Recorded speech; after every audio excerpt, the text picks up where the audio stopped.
It was just another ordinary night. I was alone at home, scrolling through my phone, when I heard it, a strange creaking sound coming from the kitchen.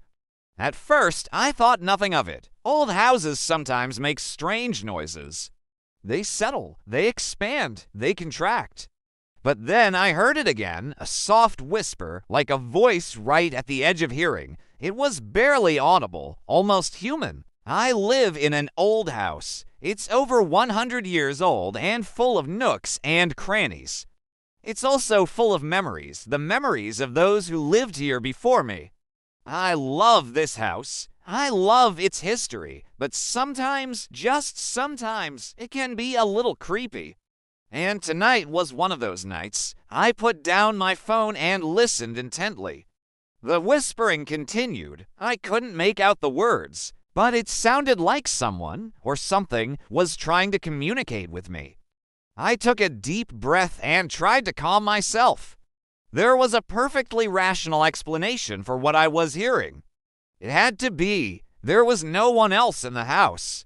I was alone, or so I thought. I stood up and walked slowly into the hallway that leads to the kitchen. The whispering seemed to come from just beyond my line of sight, just around the corner. As I moved, the beam of my flashlight danced on the walls, creating grotesque shapes that seemed to writhe and twist.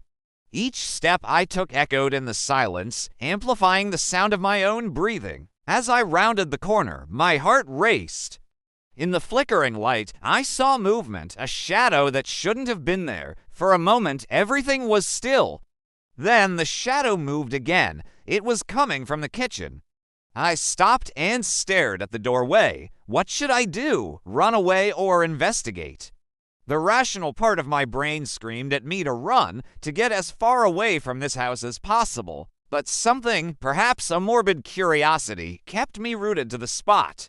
I didn't want to believe what I was seeing, or rather not seeing. Because in that dark room, between the shifting shadows, I could have sworn I saw the silhouette of a person. I cautiously approached the doorway, my flashlight beam cutting through the darkness like a sword. With each step, the whispering grew louder, more insistent. It was as if whoever, or whatever, was trying to tell me something.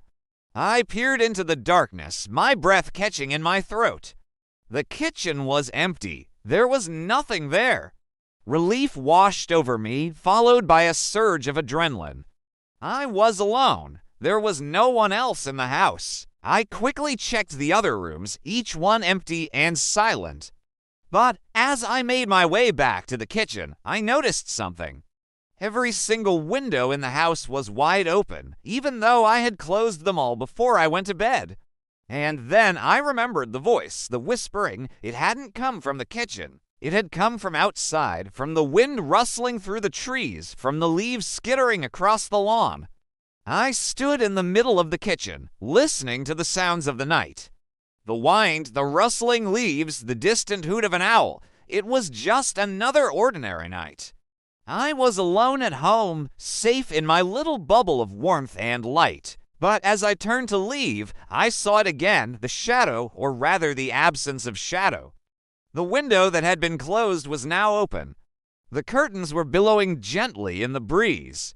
I stared at the window, my mind racing. Had I imagined it all?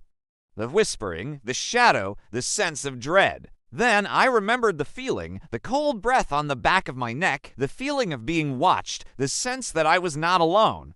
Sometimes the scariest things are not what we see, but what we feel lurking in the shadows.